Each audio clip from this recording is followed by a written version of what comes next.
think so. As you can see, we're still figuring out this live stuff, but today I guess we can still call this Notes from the ChopSaver Guy. It's the home office tour, and by home, I do mean my home, because I do run this business out of my home, so follow me.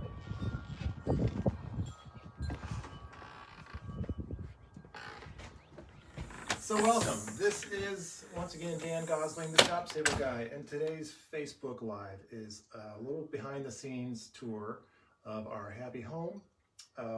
One thing that's interesting about our setup is we actually have two offices, two businesses running out of this house.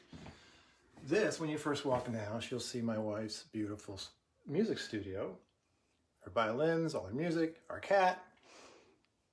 Can you get a close-up on Louie? Beautiful piano that we acquired, what, 20 years ago? So there's that. Back here in the kitchen, before you get to the kitchen, you pass by our family photos, family mementos.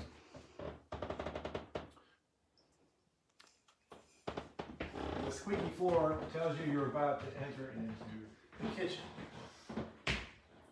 Not unlike a lot of kitchens one might see, but this kitchen is special because, as you've seen in previous videos, this is the actual island, table, countertop, whatever you want to call it, surface where I concocted the ChopSaver formula those many years ago in this very kitchen, until I was kicked into the laundry room. Sorry. Yes, it was her fault. As my office evolved, it actually started in an upstairs bedroom. It moved to a second bedroom about a year after that, and realized I probably need a little more space because occasionally I would have people come over. By that time, I had a few people working part-time with me. I had a CFO that I still do. He would help me with the books and things like that. It was just a little awkward to have people go up the stairs. So we had this room, which when we moved into the house was a child's playroom. In fact, we used it as a playroom for our son as well. But I started looking at this room thinking, you know, this might be a good place to expand the ChopSaver office and get it out of the upstairs. So we did some refurbishing of this room, repainted it, new windows, and as you'll see, it's actually a two-room office. I'm very lucky to have a very nice setup. The one out there was actually a screen-in porch, which also became part of this office.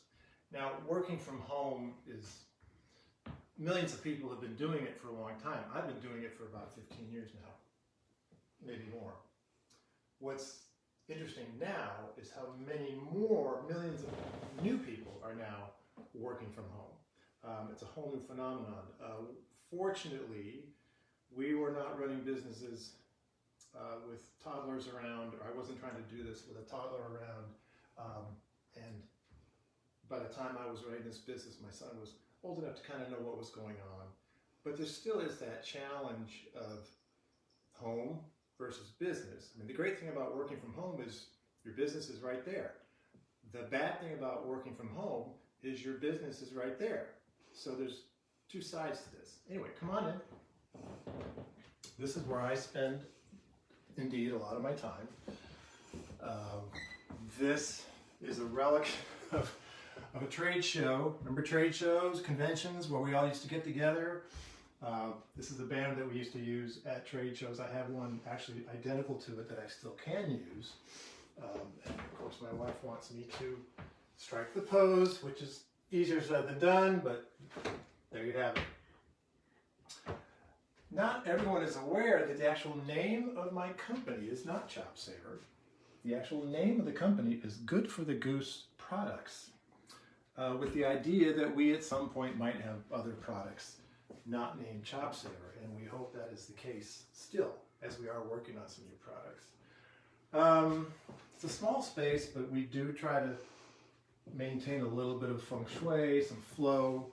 So when things come into let me actually turn them around here. When things come in, mail, financial stuff, try to keep it here. Got my books. I have some mementos. My family, especially my father and my two brothers, who are sadly no longer with us, but this is a very special place. Feel like they're here with me all the time with some of the things that I have here that remind me of them. Just some of the books, you know, I think every entrepreneur ends up reading a lot of books because you're trying to figure out, how do I do this? How do I start a business? And now there's just so much information online and still some of the classic books. But I do remember the first book I may have read to learn about business was Raising the Bar. And if you're familiar with Cliff Bars, which I'd been eating for years and years and years before I even thought about starting a business, but on the back of every Cliff Bar still is the story about how he created the product. And then, of course, he wrote a book about it, so I've got a lot of inspiration. Yeah, so business strategy, marketing, some spirituality books. Let's see. I do have, obviously, a computer, my desk. Try to keep my calendar in front of me because I am in charge of my own calendar now, and that's both inspiring and daunting to have your calendar. No one's telling you what to do. That's one of the challenges of being a self-employed. This computer is where I run all my Facebook ads. Over here is a little, oh, I guess this would be the archives, a little shrine, if you will. Yeah, let's show them that one especially. That photo, that would be a batch that didn't turn out too well. As you can see on my face, I'm a little frustrated with yet another batch that didn't quite measure up. But there you can see how obsessed I was, how crazy I was, how in fact I did really take over the kitchen creating this formula. And I got a little more confident look to myself there. And there's one in the middle is special because that one, pretty sure I took that the night I thought I was done with the formulation process. That seemed to be the one that told me I was really onto something special. And I got a picture of our first live event. I think we were at a marching band show. And yes, I dragged my wife and my son to that event where we were literally selling ChopSaver directly to band kids and band parents, which is very much where this product got its start.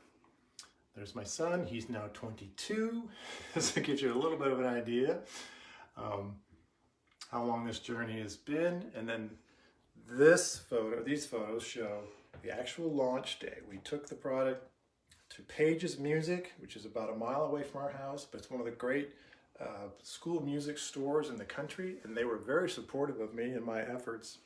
And there's also my first internet order. Here are my trumpets. Right now they are looked to be more of museum pieces on display. They are there in case I do want to play. To be quite honest, ChopSaver does take up most of my energy, if not all of my energy. So they're there. I know they're there. Like I said, they're more for pretty display.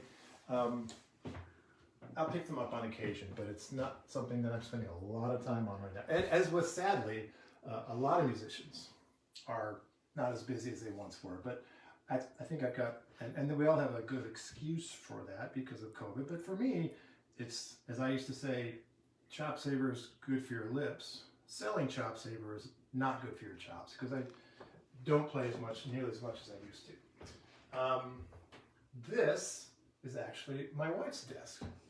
We made this office so nice that on occasion she'll like to do her work or what she's working on in this space so we can work close together or work together. So we brought this in for her. So the back room. No, this is not where we made ChopSaver. In fact, ChopSaver is not made here. Obviously, I do have a manufacturer that puts the product together for me, formulates, puts it in the tubes, and ships it out. But it is then shipped to a warehouse here, not too far from my house. And they're the ones that take care of all the shipping. But this was, as I mentioned, a screen-in porch that when we first moved in. We had it finished out. A little echoey in here. It's got a nice high ceiling. Very nice room. It gets a little chilly out here in the colder in the cold. Oh yes, that is the enormous ChopSaver. That was actually a prize. That was the Hot Chops Award. We were a sponsor for Drum Corps International.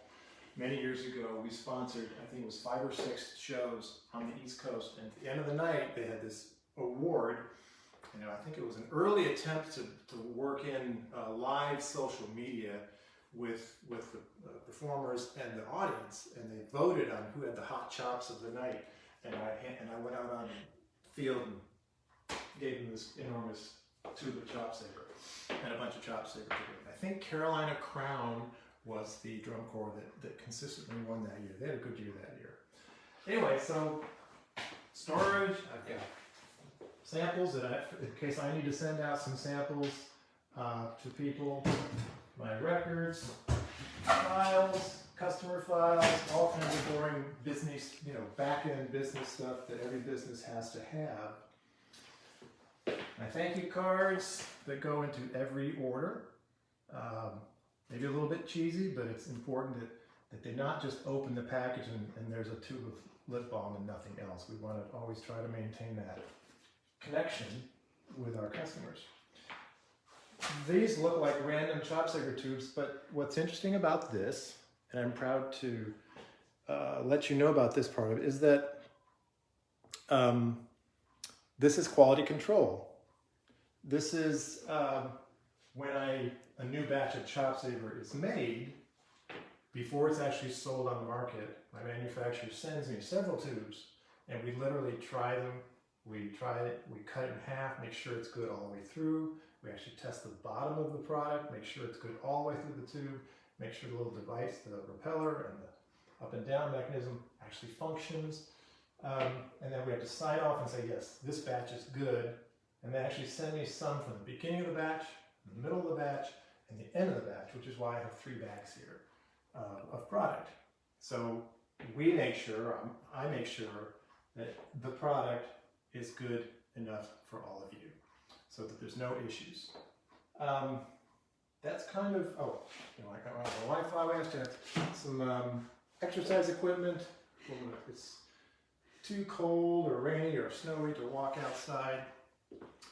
This is a very functional office. It's small, it's compact, efficient, and we're very proud of it. So I think that's the kind of, I'm proud of that too. We'll end with the ChopSaver logo done by my son when he was probably 7 or 8 in Legos. I think that's an appropriate place to end our little tour. So thank you for tuning in. Comments, questions, we love to get them. And until next time, this is